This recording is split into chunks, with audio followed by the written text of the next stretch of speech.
Last week ಗೌರಿಕಾಯಿನ ಬಿಸಿಲಲ್ಲಿ ಇಟ್ಮೇಲೆ ಹೆಂಗಿರುತ್ತೆ ತೋರಿಸ್ತೀನಿ ಅಂದೆ. ಒಣಗಿದ್ಮೇಲೆ ಈ ಥರ ಇದೆ. ಹಾಗೆ ಸ್ನ್ಯಾಕ್ಸ್ಗೆ ಏನಾದರೂ ಮಾಡ್ಕೊಳ್ಳೋಣ ಅಂತೇಳಿ ಎಣ್ಣೆ ಕಾಯ್ಸೋಕ್ಕಿಟ್ಟು ಬೆಳ್ಳುಳ್ಳಿ, ಮೆಣಸಿನ್ಕಾಯಿ, ಶೇಂಗಾ ಮತ್ತು ಪುಟಾಣಿ ಹಾಕಿ ಸ್ವಲ್ಪ ಬ್ರೌನ್ ಕಲರ್ ಆಗೋ ತನಕ ಹುರ್ಕೊಂಡು ಅದಕ್ಕೆ ಆಮೇಲೆ ಸ್ವಲ್ಪ ಕರಿಬೇವು, ಉಪ್ಪು ಮತ್ತು ಅರಿಶಿನ ಹಾಕಿ ಬೇಯಿಸಿದ್ದೀನಿ.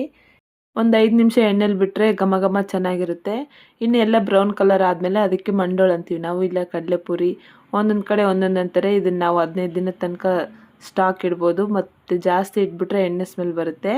ಇನ್ನು ಅದೆಲ್ಲ ಸ್ನ್ಯಾಕ್ಸ್ ಮಾಡ್ಕೊಂಡಾದ್ಮೇಲೆ ಹಂಗೆ ಅದು ತಿನ್ಬೋದು, ಇಲ್ಲಾಂದರೆ ಅದಕ್ಕೆ ಮೇಲೆ ಸ್ವಲ್ಪ ಈರುಳ್ಳಿ, ಟೊಮೊಟೊ, ಕೊತ್ತಂಬರಿ ಮತ್ತು ಗರಂ ಮಸಾಲ, ನಿಂಬೆ ರಸ ಹಾಕಿ ತಿಂದರೆ ಟೇಸ್ಟ್ ಇನ್ನೂ ಚೆನ್ನಾಗಿರುತ್ತೆ. ಇನ್ನು ಪ್ರಾಪ್ತಿ ಬರ್ತಡೆಗೆ ಪಿ ಅಂತ ಗಿಫ್ಟ್ ಬಂದಿತ್ತು, ಅದನ್ನೆಲ್ಲ ಸ್ವಲ್ಪ ಕಿತ್ತಾಕ್ಬಿಟ್ಟಿದ್ಲು. ಅವರಪ್ಪ ಸ್ವಲ್ಪ ರಿಪೇರಿ ಎಲ್ಲ ಮಾಡಿಕೊಟ್ಟು ಬರಂಗೆ ಮಾಡಿದ್ರು.